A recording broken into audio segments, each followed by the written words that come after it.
Governor Punjab Chaudhry Muhammad Sarwar کی میلسی آمد۔ چودھری محمد سرور کی صوبائی وزیر ٹرانسپورٹ جہانزیب خان کچی اور ایم این اے اورنگزیب خان کچی کی والدہ کی رسم چہلم میں شریک اور مرحومہ کے سال ثواب اور بلند درجات کے لیے دعا کی گئی۔ گورنر پنجاب چودھری محمد سرور نے جہانزیب خان اور اورنگزیب خان سے اظہار تعزیت کے لیے میلسی پہنچے اور مرحومہ کے سال ثواب کے لیے دعا کی گئی۔ اللہ تعالیٰ مرحومہ کو اپنے جوار رحمت میں جگہ دے اور درجات بلند کرے۔ اللہ تعالیٰ لواحقین کو صبر جمیل عطا کرے اور صدمے کو حوصلے برداشت کرنے کی ہمت دے۔ اس موقع پر گورنر پنجاب نے میڈیا سے گفتگو کرتے ہوئے کہا، پہلی بات یہ ہے کہ کسی اپوزیشن نے، کسی اخبار والوں نے، کسی ٹی وی والوں نے ہمیں نہیں کہا تھا کہ ہم اپنے آپ کو 100 دن کے بعد اکاؤنٹیبلٹی کے لیے۔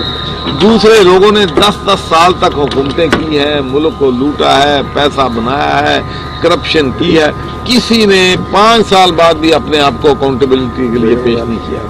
تو عمران خان صاحب نے اپنے آپ کو 100 دن کے بعد اپنے آپ کو اکاؤنٹیبلٹی کے لیے پیش کیا، اور ڈائریکشن جو ہم لے کے جا رہے ہیں اس کے ہم نے پورا جو ہے اس کے ایک ٹارگٹ جو ہیں وہ سیٹ کیے ہیں۔ دیکھیں ہمارا ٹارگٹ ہے، بہت سے لوگ کہتے ہیں جی بہت مشکل کام ہے، امپاسبل ٹاسک ہے۔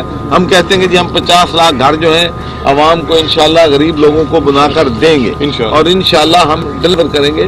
لیکن بھائی 100 دنوں میں تو 50 لاکھ 1 کروڑ جاب جو ہے ہمارے 1 کروڑ جاب جو ہیں وہ ہمارے، اگر آپ کہیں کہ جی ہم 1 دن میں کر دیں گے، 1 ہفتے میں کر دیں گے، یہ ہمارے جو بھی منصوبہ ہے، جو ہمارے وعدے ہم نے قوم سے کیے ہیں، وہ وعدے ہمارے یہ ہیں کہ ہم 5 سال میں ان چیزوں کی ڈلیوری کریں گے۔ آپ فرما رہے ہیں کہ ہم نے اچیو کیا کیا ہے، تو میں سب سے پہلے یہ کہنا چاہتا ہوں کہ فیڈرل گورنمنٹ میں، پروونشل گورنمنٹ میں ہمارا کوئی منسٹر، ہمارا کوئی وزیر، ہمارا کوئی ایم این اے، ایم پی اے کرپشن میں ملوث ہے تو ایک بھی اسکینڈل ہمارے پاس لاؤ کہ ہم نے قومی خزانے سے 1 روپیہ بھی لوٹا ہے۔ میں سمجھتا ہوں کہ اس سے بڑی ڈلیوری کیا ہو سکتی ہے۔ دوسرا، یہ پہلا موقع ہوا ہے کہ جب پرائم منسٹر یا چیف منسٹر جاتے تھے کسی جگہ پہ، وہ کہتے تھے اتنی کروڑ کی جی میں نے کالج بنا رہا ہوں، اتنے کروڑ کی ہم یونیورسٹی بنا رہے ہیں، ہم سڑکیں بنا رہے ہیں۔ پرائم منسٹر نے پہلا کام یہ کیا ہے کہ اپنے ثوابدیدی اختیارات ختم کیے۔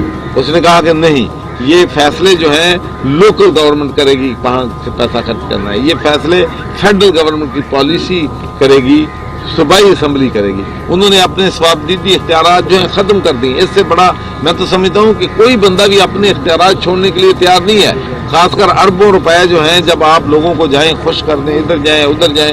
بادشاہ سلامت بھی نہیں ایسے کرتے تھے جو پچھلے دور میں ہوتا رہا ہے، تو انشاءاللہ اچیومنٹس ہمارے۔ پی ٹی آئی کی حکومت عوام کی منتخب کردہ حکومت ہے۔ حکومت نہ ہی گر رہی ہے اور نہ ہی اس کو کوئی گرا سکتا ہے۔ حکومت کی پالیسیوں کی بدولت 3 سال بہتر نتائج آئیں گے۔ گزشتہ حکومتوں کی پالیسیوں سے مہنگائی کا طوفان آیا۔ گزشتہ حکومت اگر ڈالر کو مثبت طریقے سے کنٹرول کرتی تو آج یہ صورتحال نہ ہوتی۔ ہمارے پاس کوئی جادو کی چھڑی نہیں ہے، ایک دن میں ملک کی حالت درست کر دیں۔ ہماری حکومت کو ناکام کرنے کے لیے منظم پروپیگنڈا کیا جا رہا ہے۔ کیمرہ مین ٹیم کیمرہ شیخ کامران زین، راز نیوز، میلسی۔